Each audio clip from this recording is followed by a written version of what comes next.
নমস্কাৰ দৰ্শকসকল, আজি আপোনালোকৰ বাবে এটা অতি স্পৰ্শকাতৰ বিষয় লৈ আহিছো। যদিহে আপুনি অসমীয়া, যদিহে আপুনি অসমক প্ৰাণ ভৰি ভাল পায়, যদিহে আপোনাৰ শৰীৰত এটোপালো অসমীয়াৰ তেজ আছে, তেন্তে ভিডিঅ'টো চোৱাৰ পিছত, কথাবোৰ শুনাৰ পিছত আপোনাৰো খং উঠিব, দুখো লাগিব, ক্ষোভত হয়তো আপুনি ফাটি পৰিব। ভিডিঅ'টো বিজেপি দলৰ মুখপাত্ৰ ৰঞ্জিত কুমাৰ শৰ্মাই প্ৰস্তুত কৰিলেও প্ৰতিটো কথাই কিন্তু আখৰে আখৰে সত্য।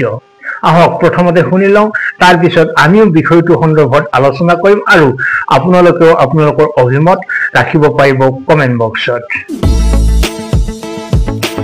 অসম আক্ৰমণকাৰী মিৰ্জুল মুলাৰ কথা ক'ব ওলাইছো। আমি ইতিমধ্যে উল্লেখ কৰিছিলো, কেইবাটাও টেলিভিজন টক শ্ব'ত মই কৈছো যে মিৰ্জুল মুলাৰ কবৰ অসমতে আছে। ঠিক অসম নহয়, মানকাছাৰত অসমৰে সংলগ্ন মেঘালয়ৰ ভূমিত আছে, কিন্তু অসমৰ মিয়া জাক পাতি মিৰ্জুল মুলাৰ কবৰলৈ যায়। 1663 চনত অসম আক্ৰমণ কৰি গড়গাঁও দখল কৰা মিৰ্জুল মুলা আজিৰ তাৰিখতো ধুবুৰী, মানকাছাৰ, চালমৰা আৰু নামনি অসম যিবিলাকে ৰকিবুল হুছেইনক 10 লাখ ফুটত জিকুৱাই পঠাইছিল, তেওঁলোকৰ কাৰণে পূজ্য। তেওঁলোকে প্ৰত্যেক শুকুৰবাৰে মিৰ্জুল মুলাৰ মাজাৰত গৈ পেলাই জুম্মাৰ নামাজ আদায় কৰে, জিয়াৰত কৰে।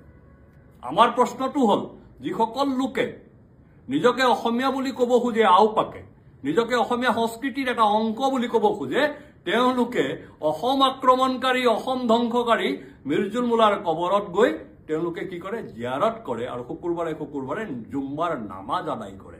জুম্মাৰ নামাজ মিৰ্জুল মুলাৰ কবৰত আদায় কৰিবৰ কাৰণে অবিভক্ত গোৱালপাৰা জিলাৰ পৰা হাজাৰে হাজাৰে মানুহ তালৈ যায়, বাছত উঠি যায়।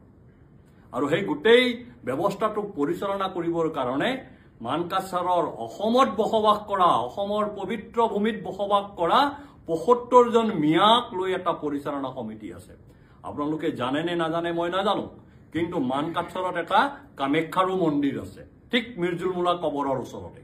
সেই কামাখ্যা মন্দিৰৰে মাটি মিৰ্জুল মুলাৰ কবৰত সোমাই আছে। তেওঁলোকে দখল কৰিছে, দখল কৰি পেলাই তাত তেওঁলোকে মাদ্ৰাছা বনাইছে।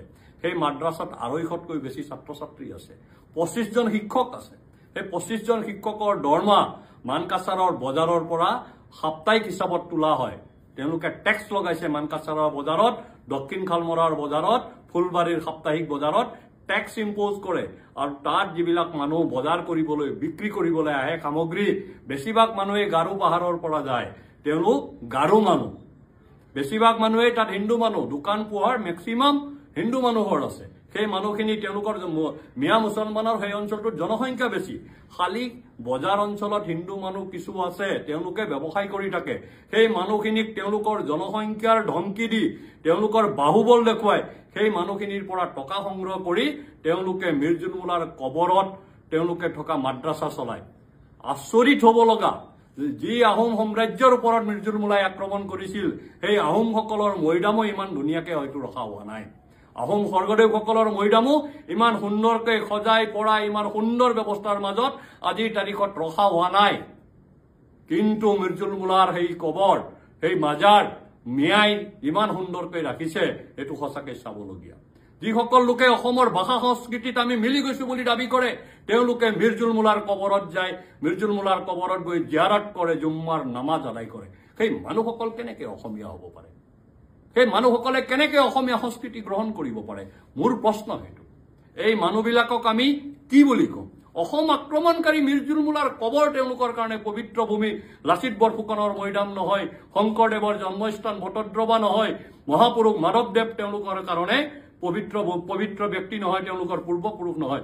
মহামায়া থানৰ মাটি তেওঁলোকে দখল কৰে, ধুবুৰীত ছত্ৰশালত থকা ৰামকুটিৰ সত্ৰৰ মাটি তেওঁলোকে দখল কৰে আৰু গৈ পেলা মিৰ্জুল মুলাৰ মাজাৰত তেওঁলোকে চান্দা দি পেলা মাদ্ৰাছা চলায়।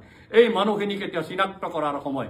এনে মাজাৰ আমাৰ এই পবিত্ৰ ভূমিৰ পৰা উঠাই দিব লাগে, এৰেকশ্যন কৰিব লাগে, ধ্বংস কৰি দিব লাগে।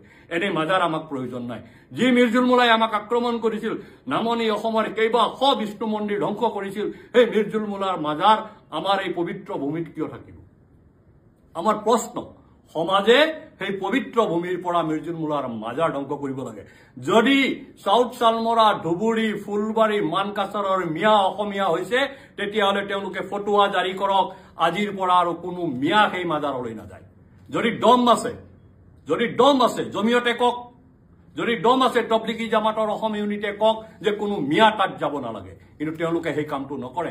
আমচুৱে কওক, অল আছাম মিয়া ষ্টুডেণ্ট ইউনিয়নৰ নেতৃত্বই কওক, UDFৰ নেতৃত্বই কওক, ধুবুৰীৰ সাংসদ ৰকিবুল হুছেইনক যি 10 লাখ ভোটৰ ব্যৱধানক জিকুৱাইছিল সেই মিয়াই, সেই সাংসদজনে কওক যে আজিৰ পৰা কোনো মিয়া সেই মাজাৰলৈ নাযায়, কিন্তু কোনেও নকয়।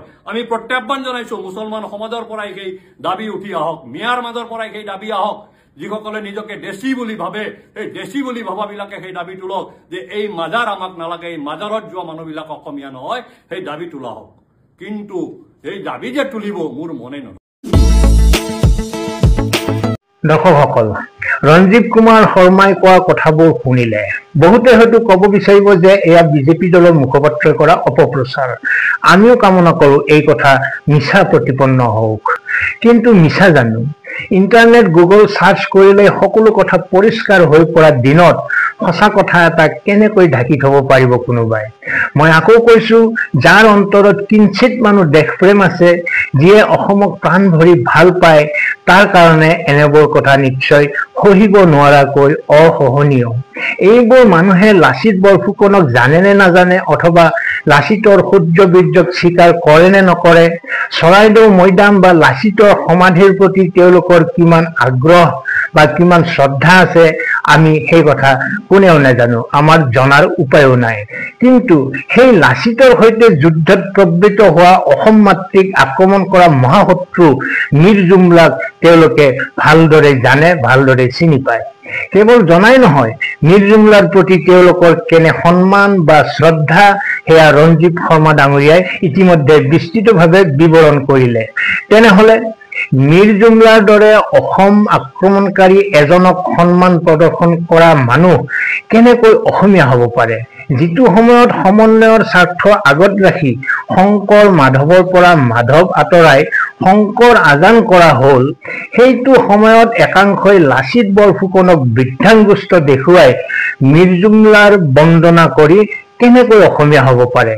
এয়া কেৱল লাচিতক কৰা অপমানেই নহয়, বৰঞ্চ এয়া বাঘ হাজৰিকা ওৰফে ইছমাইল ছিদ্দিকীৰ প্ৰতিও ঘোৰ অপমান। কিয়নো অসম মাতৃৰ হৈ লাচিতৰ লগ লাগি ইছমাইল ছিদ্দিকীৰ দৰে বীৰসকলেও মোগলৰ বিৰুদ্ধে যুদ্ধ কৰিছিলে।